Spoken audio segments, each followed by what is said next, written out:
Familia, buenos días, ¿cómo estás? ¿Bien? ¿Estamos listos? Hoy tenemos una jornada por delante en los versos 10 al 17 de 1 de Corintios, capítulo 1. Y vamos a abrir nuestras Biblias ahí en esta porción. El tema de hoy es desenfocados. Para los que vinieron la semana pasada, los veo muy bien peinados a todos. Para los que no vinieron no saben por qué los demás se rieron, pero ahí puedes escuchar la enseñanza de la semana pasada, ya sabes de qué se trata. Pues vamos a empezar con el cacheteo celestial y desenfocados es el tema de hoy. Y quisiera comenzar refiriendo una expresión, una frase que escuché hace muchos años, que creo que es muy cierta, es muy corta, pero es muy cierta, es muy central en la vida de la iglesia, y es que el cristianismo es Cristo. Así de simple, tácita y creo que profunda a la vez. El cristianismo es Cristo. Y es que a lo largo de la historia, el cristianismo ha sido para muchos menos que eso. Ha sido una filosofía de vida, ha sido para muchos un ideal, para otros ha sido simplemente una religión, una creencia, un grupo social, no sé, muchas cosas que el cristianismo puede ser para las personas. Pero el cristianismo es una persona, Cristo. Y cuando Cristo no está en el centro de la iglesia, y tenemos que empezar a ampliar nuestro entendimiento en cuanto que iglesia somos cada uno de nosotros, no solamente los que nos reunimos aquí, sino somos iglesia todos los que alrededor del mundo nos reunimos en torno a Él, porque hemos sido reconciliados con Dios a través de Él, y se vuelve Él entonces el centro, se vuelve entonces el eje de nuestra relación con Dios. Si el cristianismo es menos que eso, una relación con Dios a través de Jesús, pues entonces estamos quizás desenfocados. Hace unos días, igual y alguno de ustedes lo vio por ahí en Facebook, un video promocional de una persona que obviamente lo que está promoviendo es que seas empresario, que seas productivo, que trabajes y obviamente que te afilies a su canal, quiero suponer, pero ponía como ejemplo a Jesús. Decía, es que Cristo fue empresario. Antes de su ministerio, al cual dedicó, dice, solamente 3 años, durante 30 años, decía él, fue carpintero, y entonces significa que era empresario, y sacó toda una verborrea barata para ajustar la vida cristiana o la fe cristiana pues a una conveniencia muy personal, muy particular. Es muy fácil que la iglesia pierda de vista que Cristo es el centro. Se nos olvida, muy fácilmente se nos puede olvidar por quién y para quién es que estamos aquí. Ya seamos un grupo o seamos un grupo o una iglesia local afiliada a una red de iglesias locales, lo que se le llama un movimiento. Es fácil muchas veces perder el norte, como personas o como comunidades también. Muchas iglesias que terminan siendo empresas, dejan de ser organismos vivos y se vuelven organizaciones frías, donde todo se calcula, donde todo gira en torno al profesionalismo, a la capacidad de las personas. Y eso es muy lamentable, porque la línea a veces es una línea muy delgada. Hemos, por la gracia de Dios, transcurrido estos 12 años, ya vamos para 13, Dios mediante, en unos meses, y el siempre vivir con esa alerta de nunca cruzar esa línea, esa raya, sobre todo cuando las comunidades crecen. Cuando a veces una comunidad de fe es pequeña, el grupo es pequeño, es más fácil identificar cuando estás cruzando esa línea, pero cuando la iglesia crece también la demanda de necesidades, se requieren, como viste hoy, departamentos que se encarguen de una cosa, de otra cosa. Y eso está bien, es necesario, no pudiéramos hacerlo si no nos organizamos. Pero a veces la línea es transparente y entonces pudiéramos pasar de ser un organismo vivo que gira en torno a Cristo a convertirnos en una empresa con estructuras funcionales, sí, que nos permiten desarrollarnos y seguir creciendo, pero pasamos a ser un corporativo. Y Dios nos guarde, oremos siempre que Dios nos guarde algún día de llegar allá, o las generaciones que vienen más adelante, que Dios les guarde también de perder el rumbo hacia dónde vamos, ¿verdad? Así que ese es el problema que estaba presentando la iglesia de Corinto. Tenía un problema muy serio. Ya hablamos la semana pasada, primeramente en este refrigerio espiritual que el apóstol Pablo les ofrece en cuanto a su identidad, quiénes son en Cristo y por Cristo, pueblo santo, apartado, dedicado. Pero ya a partir de acá, el verso 10, la exhortación que se va a desarrollar hasta el último capítulo, tiene que ver con el desenfoque muy temprano de esta comunidad. Y para quienes ya comenzaron a leer o conoces la carta a los Corintios, pues ya sabes, las primeras exhortaciones que tenemos acá adelante son respecto a la unidad. Tienen un problema de desunión, tienen un problema de pleitos, tienen un problema de contiendas, de celos. Y obviamente así es como comienza la exhortación, llamando la atención a mantener la unidad, a vivir en armonía, a pensar una misma cosa. Y cuando reflexionaba en lo que esta joven iglesia cayó, pensaba, bueno, pues lo de menos es recibir la cachetada y, ok, promovamos la unidad, promovamos el vivir en armonía, el perdonémonos unos a otros, tolerémonos unos a otros, etcétera, etcétera. Pero creo que más bien hay detrás de la exhortación, hay una razón por la cual la iglesia se desenfoca. Porque el problema en la iglesia de Corinto no será solamente la falta de unidad, no será solamente los pleitos. La semana pasada hablábamos un poquito en cuanto a todas las características que se describen a lo largo de la carta de esta iglesia, la iglesia de Corinto. Y vimos que, por lo que veremos más bien adelante, es una iglesia inmadura, es una iglesia arrogante, es una iglesia también permisiva con aspectos como la inmoralidad, es una iglesia egoísta, es una iglesia que abusaba de los dones espirituales y lo peor, que llegaremos allá al capítulo 15, al final de nuestro estudio de esta carta, una iglesia saducea. ¿Recuerdas esta definición que le dimos? Porque es una iglesia que a pesar de que en teoría giraban en torno a Cristo, no creían en la resurrección de los muertos, muchos de ellos, o gran parte de ellos, no creían en la resurrección de los muertos. ¿Cómo puedes ser creyente? ¿Cómo puedes tener esperanza en Cristo? ¿Cómo puedes relacionarte con Dios a través de Jesús y no tener claro en tu corazón que a través de Jesús tenemos la esperanza de la vida eterna, ¿no? Y de que el cristianismo entonces se volvió para ellos una filosofía de vida.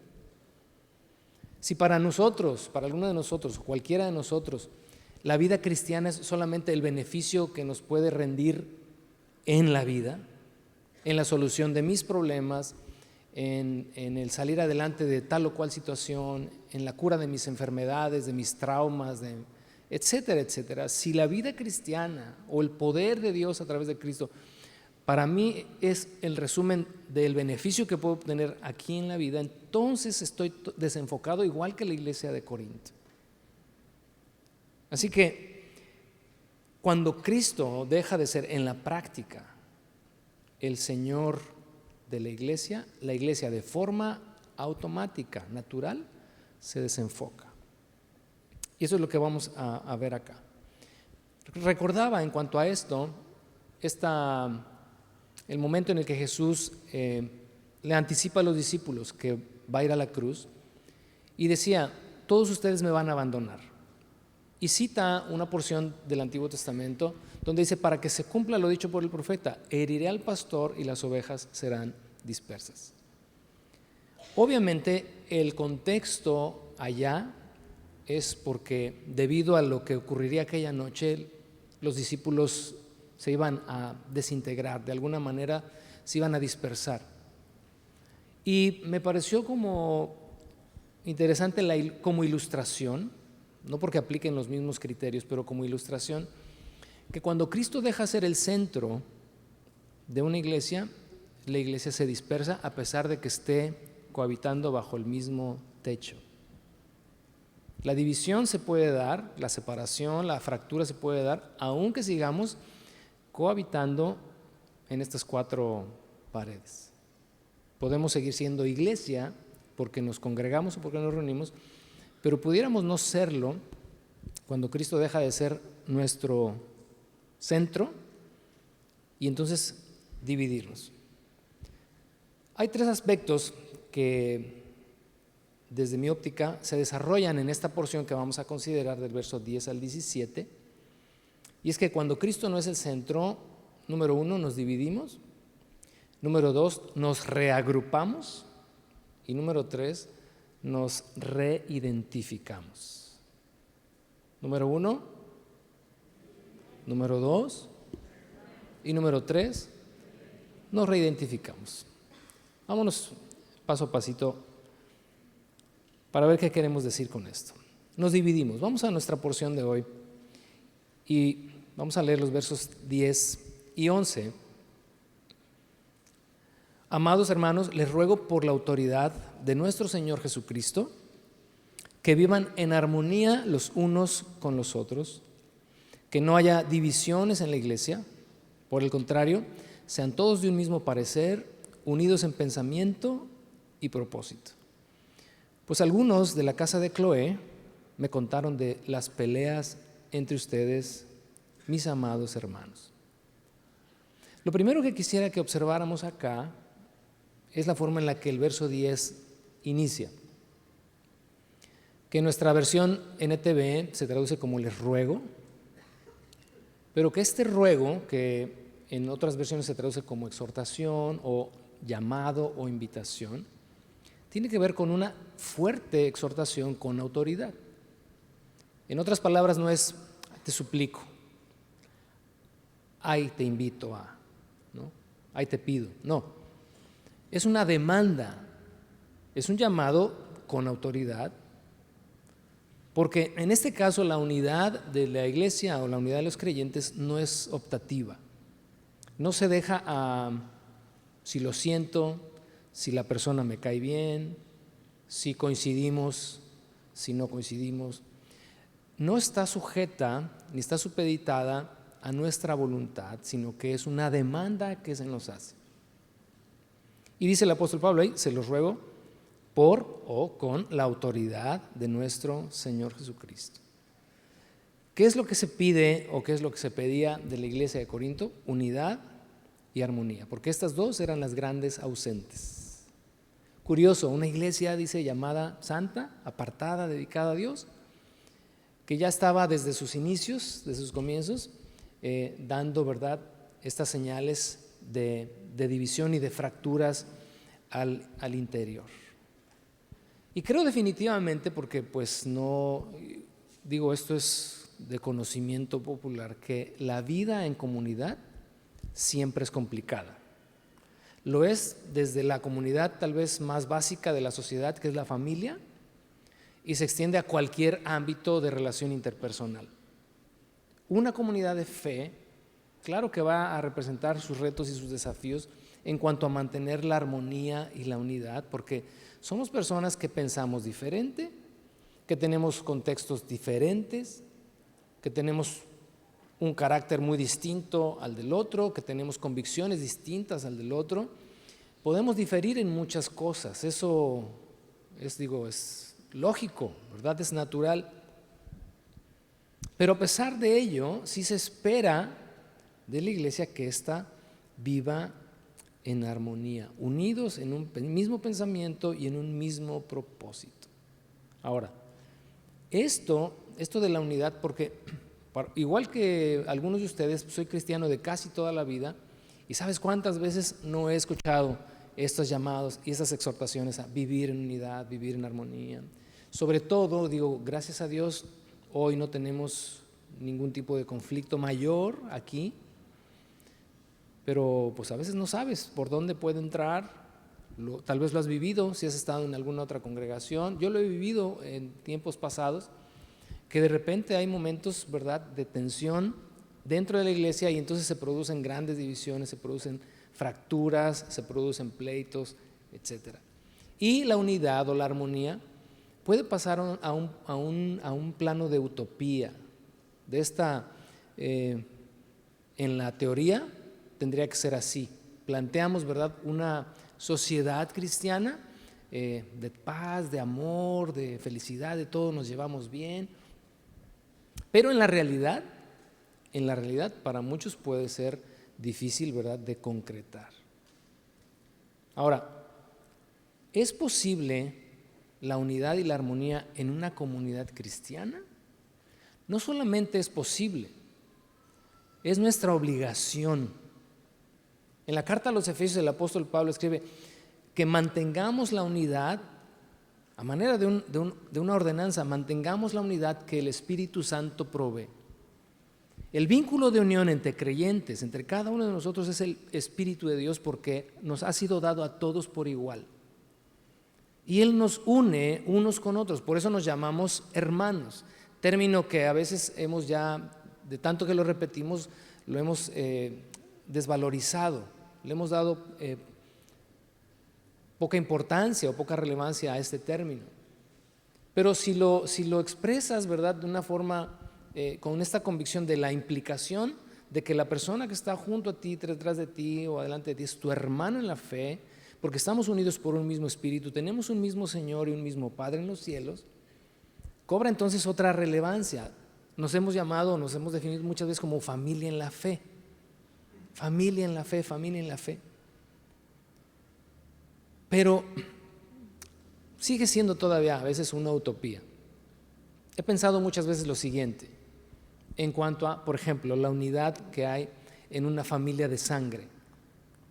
En una familia de sangre toleramos muchas cosas y decimos, sí, ya sé que mi hermana, mi hermano es así, pero bueno, pues dices, ni modo, es mi hermano, ¿no? Y yo lo voy a apoyar. ¿No has dicho muchas veces eso? Yo lo voy a apoyar. Sí, ya sé que está haciendo mal o ya sé que lo que hizo no está bien, pero yo lo voy a apoyar porque es mi hermano, es mi hermana. Este vínculo de sangre tan fuerte nos hace pasar por alto muchos errores, muchos defectos, muchas heridas, muchas situaciones. Si trasladáramos esos mismos principios a la vida de fe, sí, entonces la unidad es posible. Sí, ya sé que mi hermano o mi hermana en la fe, pues ya sé que es así, ya sé que es de tal manera, ya sé que es imperfecto, etcétera, igual que yo, pero es mi hermano, pero es mi hermano. Pero no aplicamos la misma regla. Y entonces es muy fácil, ¿verdad?, que la unidad, o es muy fácil que este vínculo de armonía se rompa cuando estamos de alguna forma, por Dios, obligados a mantener. Ahora, la iglesia de Corinto, debido a esta condición de pleito, de celo, se había estancado. Porque la desunión no hace otra cosa sino estancar a una comunidad de fe, donde no hay unidad, donde no hay un mismo pensamiento, donde no se habla una misma cosa, donde no avanzamos todos hacia el mismo objetivo y donde el Cristo no es el centro de nuestra vida espiritual. No hay, bajo ninguna circunstancia, no hay progreso. Y es un principio que Jesús mismo mencionó. Mateo capítulo 12, verso 25. Jesús dijo lo siguiente. Jesús conocía, dice, sus pensamientos y les contestó: todo reino dividido por una guerra civil está condenado al fracaso. Una ciudad o una familia dividida por peleas se desintegrará. No hay manera que prospere, no hay manera que salga adelante, porque la división, hay un dicho, ¿no? Pues no lo traía aquí en mis notas, te lo aseguro. Divide y vencerás. Es como un principio de guerra incluso, ¿no? divide y vencerás. De hecho, diablo, este término que se le da también a Satanás, diablo es aquel que viene a dividir, diabelein, que mete entre dos, que pone algo entre dos. La separación, la fractura entre personas nos debilita. Jesús oró por nosotros, oró por los discípulos y, verdad, en extensión, oró por nosotros para que viviéramos en unidad. Juan 17:23. Yo en ellos, está él orando al Padre, y tú en mí, para que sean perfectos en unidad, para que el mundo conozca que tú me enviaste y que los has amado a ellos como también a mí me has amado. Desenfocarnos, sacar a Cristo del centro de nuestra vida como comunidad va a provocar división. Repito, aunque estemos aquí, aunque sigamos aquí cada domingo, la unidad tiene que ser algo más profundo, más bien es algo más profundo, es intrínseco a la vida cristiana, es intrínseco al pueblo de Dios, o tendría que ser. En segundo lugar, cuando Cristo no es el centro, no solamente nos dividimos, sino que también nos reagrupamos. Vamos al verso 12 del capítulo 1. Dice el verso 12, algunos de ustedes dicen, yo soy seguidor de Pablo, otros dicen, yo sigo a Apolos, o yo sigo a Pedro, o yo sigo únicamente a Cristo. Cuando la unidad se rompe, surgen las facciones. Nos reagrupamos. Cuando la unidad se rompe, nos reagrupamos.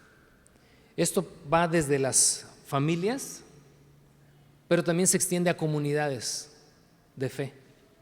Nos reagrupamos. Leía en la semana, dije, bueno, ¿cuántas denominaciones cristianas habrá en el mundo?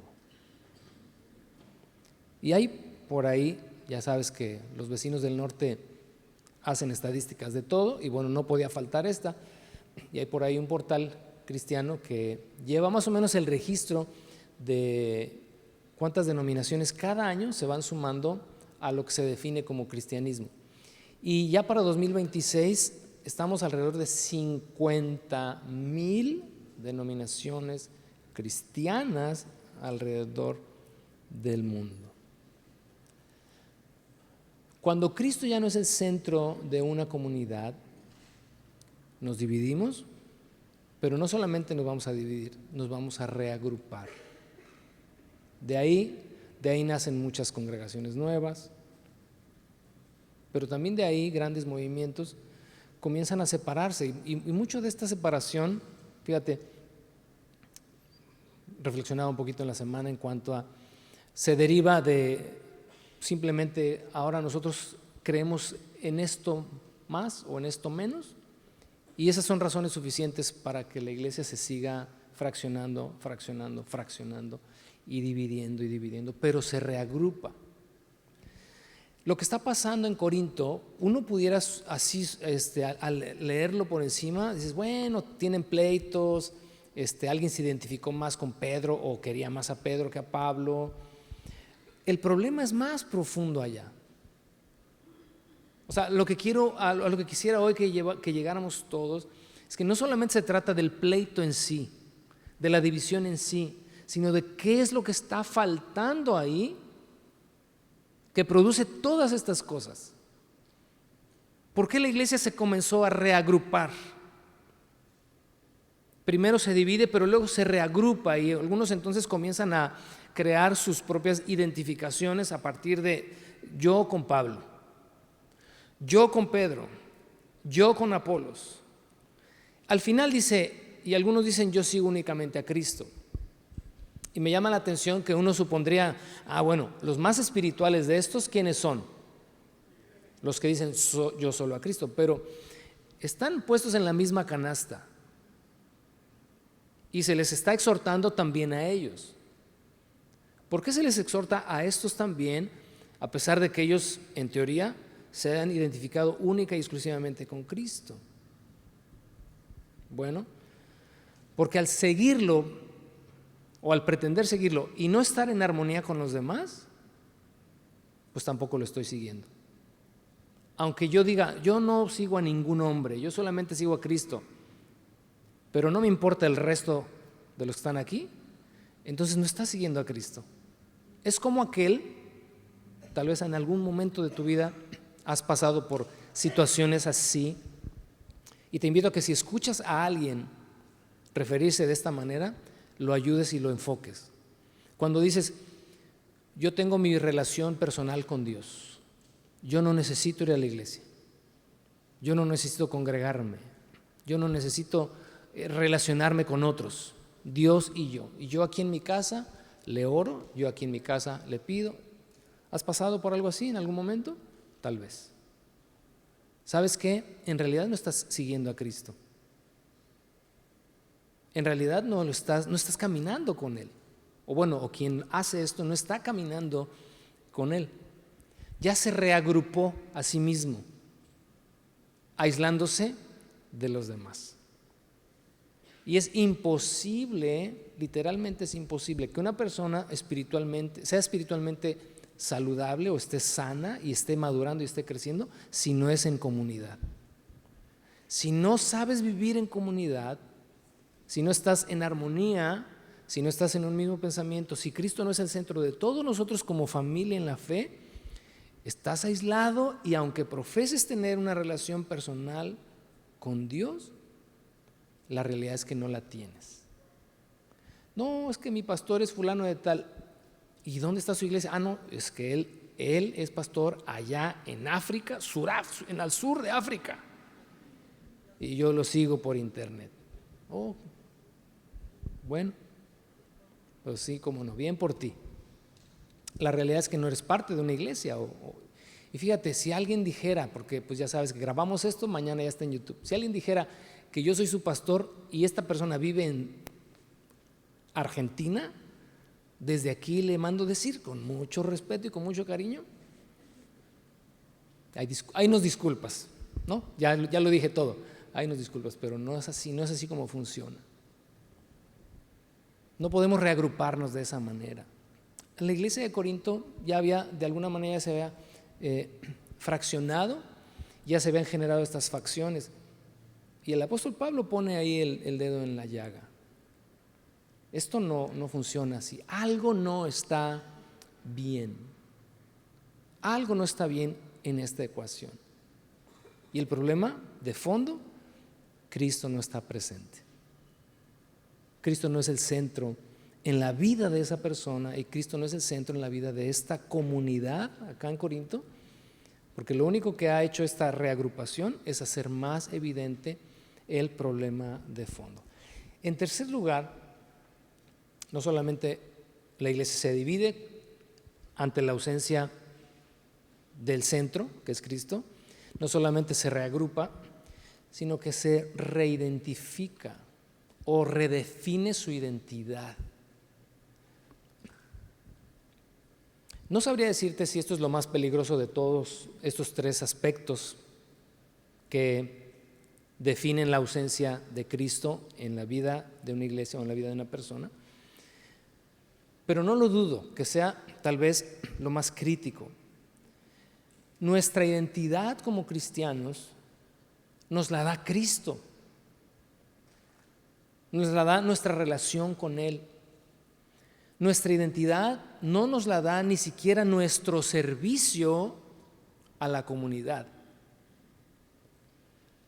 Creo que te platiqué hace meses y si no te platiqué, creí que te lo platiqué, pero recuerdo hace muchos años, ni siquiera fue en esta congregación, ni siquiera existíamos acá como Semilla, hace muchos años. Una persona que conocí, en algún momento le pidieron que dejara de participar en el ministerio que estaba desarrollando, por las razones que quieras. Y él decía, llamó mi atención en aquel tiempo, llamó mucho mi atención, y lo reflexioné y todavía como que lo sigo recordando de repente por las implicaciones de su lógica. Decía, no me quites el ministerio, le decía a quien se lo pidió. Porque si me quitas el ministerio, siento que mi relación con Dios ahí ya va a andar falseando. Es la forma en la que yo me relaciono con Dios a través de mi servicio. Y me llamó la atención. Yo quiero suponer que al tiempo ya lo ha corregido, lo ha madurado, pero al menos en ese punto, en ese momento, para muchos su identidad puede ser a partir de lo que hacemos por el Señor. Y el día que no lo hacemos, también nuestra identidad se tambalea. Cuando la convicción que tenemos de nuestra identidad en Dios a través de Cristo, porque Él es el centro de nuestra vida, no necesitamos la reidentificación, más bien no llegaremos a reidentificarnos con nada y con nadie. La identidad de un cristiano no está en su pastor, no está en su líder, no está en su maestro o su maestra de Biblia. Está en cultivar su relación personal con Jesús. Juan 17, 2 o 3 dice, esa es la vida eterna, dijo Jesús, que te conozcan a ti, el único Dios verdadero, y a Jesucristo, a quien tú has enviado. Es Cristo quien nos da sentido, es Cristo quien nos da propósito. Desenfocarme de mi relación con Jesús hará que ponga yo los ojos en alguien más.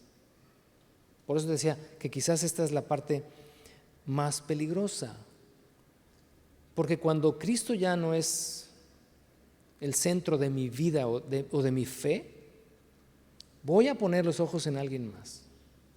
Te lo aseguro. No puedes avanzar adelante sin poner tu mirada en alguien. En el verso 13, vamos a leer por favor verso 13 al 16.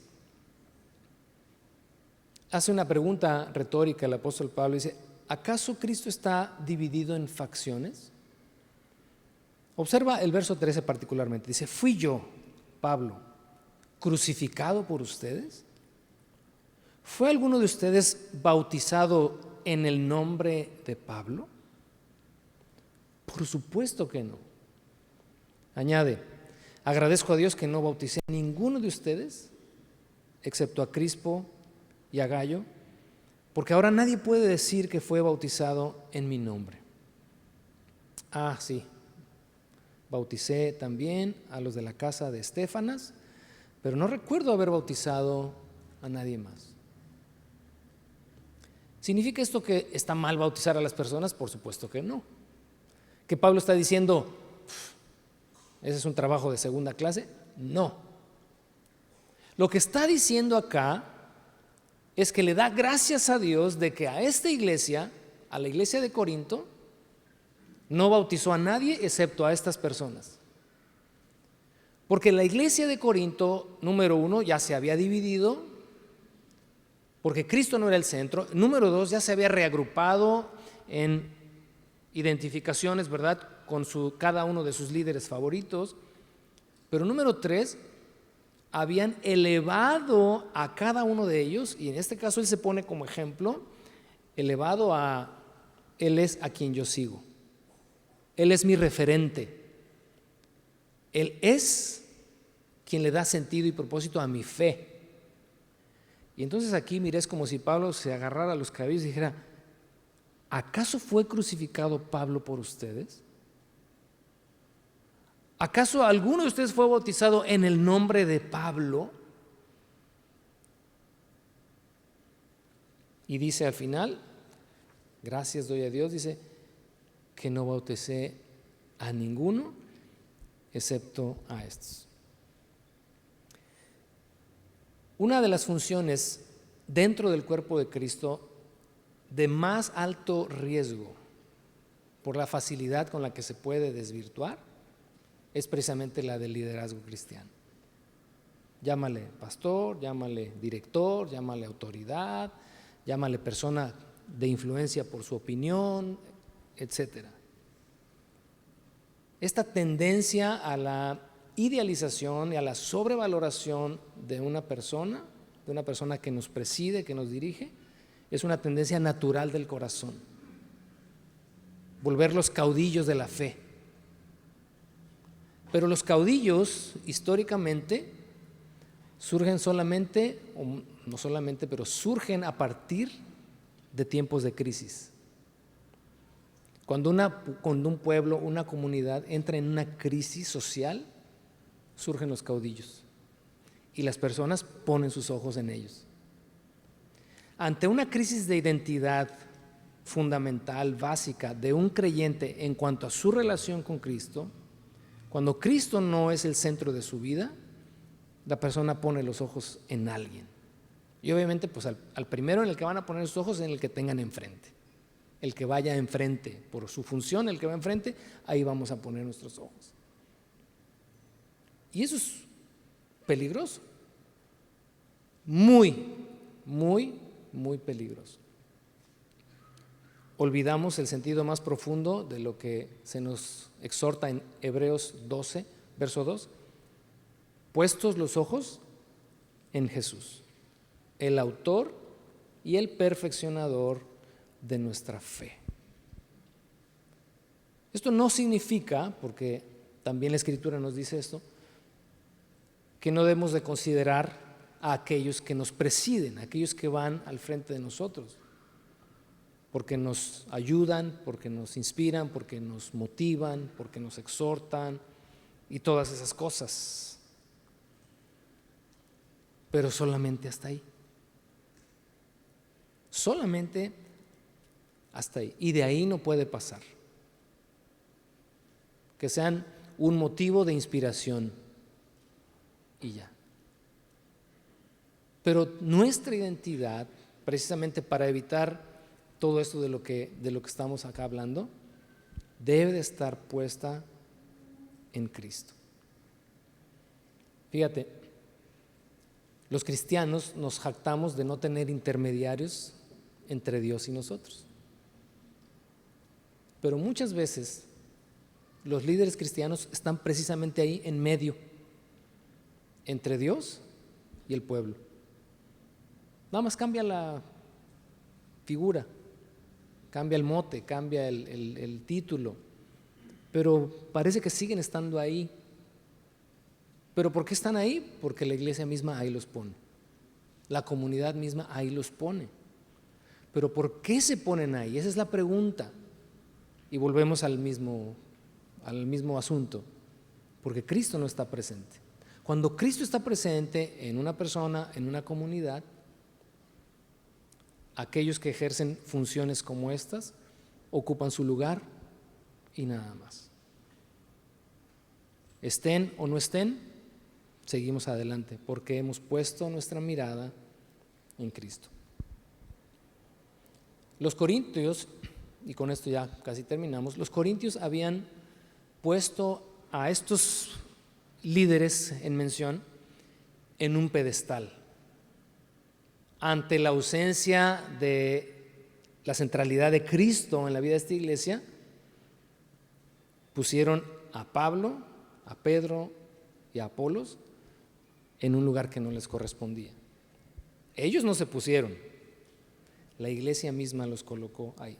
En el capítulo 3, ya llegaremos allá, pero es importante referirlo para que podamos conectar todo esto. Vamos al capítulo 3, versos 1 al 9, y me voy casi de largo porque ya daremos las explicaciones que correspondan en su momento, pero ahorita solo para conectar. Dice el verso 1 del capítulo 3: Amados hermanos, cuando estuve con ustedes, no pude hablarles como lo haría con personas espirituales. Tuve que hablarles como si pertenecieran a este mundo o como si fueran niños en Cristo. Tuve que alimentarlos con leche, no con alimento sólido, porque no estaban preparados para algo más sustancioso. Pausa.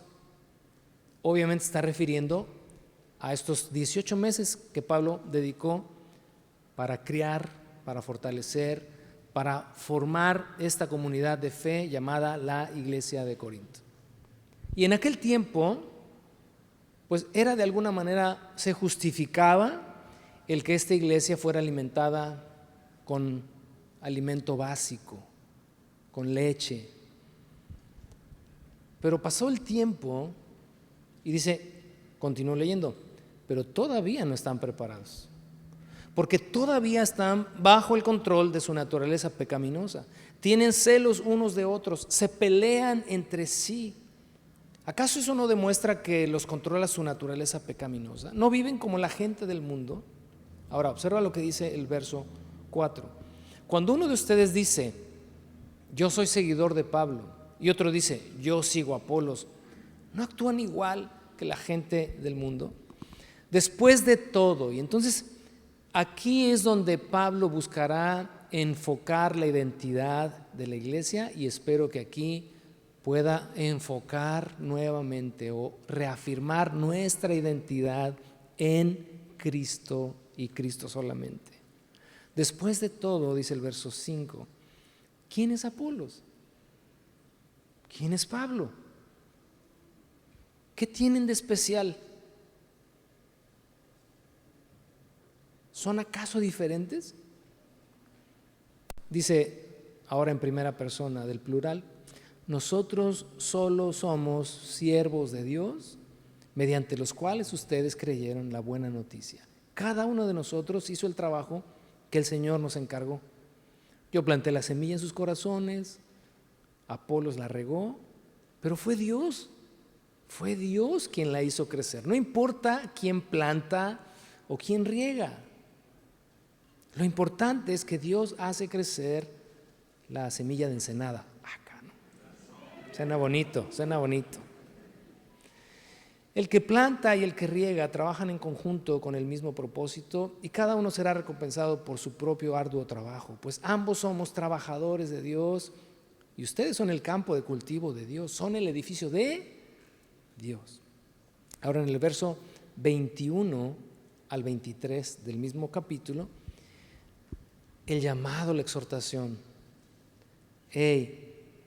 No se jacten de seguir a un líder humano en particular, pues a ustedes les pertenece todo, ya sea Pablo o Apolos o Pedro o el mundo o la vida y la muerte o el presente y el futuro. Todo les pertenece a ustedes. ¿Y ustedes pertenecen a quién? A Cristo. Y Cristo pertenece a Dios.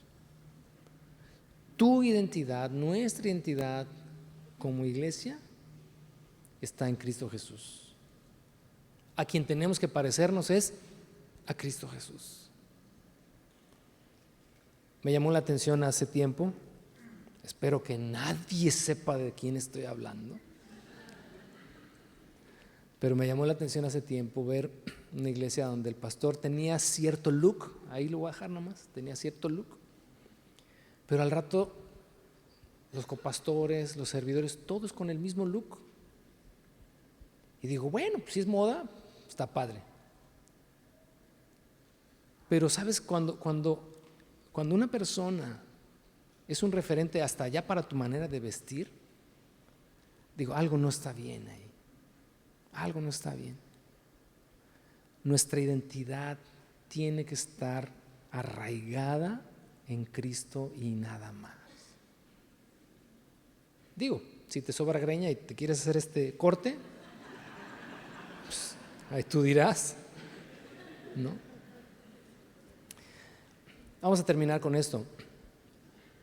El peligro el extremo al que llegó la iglesia de Corinto al identificarse, por eso es en este tercer punto de reidentificación, ya la identidad de esta iglesia estaba en cuanto a aquel a quien seguían, ya sea Pablo, Apolos o Pedro. Es que cuando te identificas o cuando tu identidad está puesta en una persona, esto va a generar en el detrimento de alguien más. Si favoreces a alguien, desprecias a otro.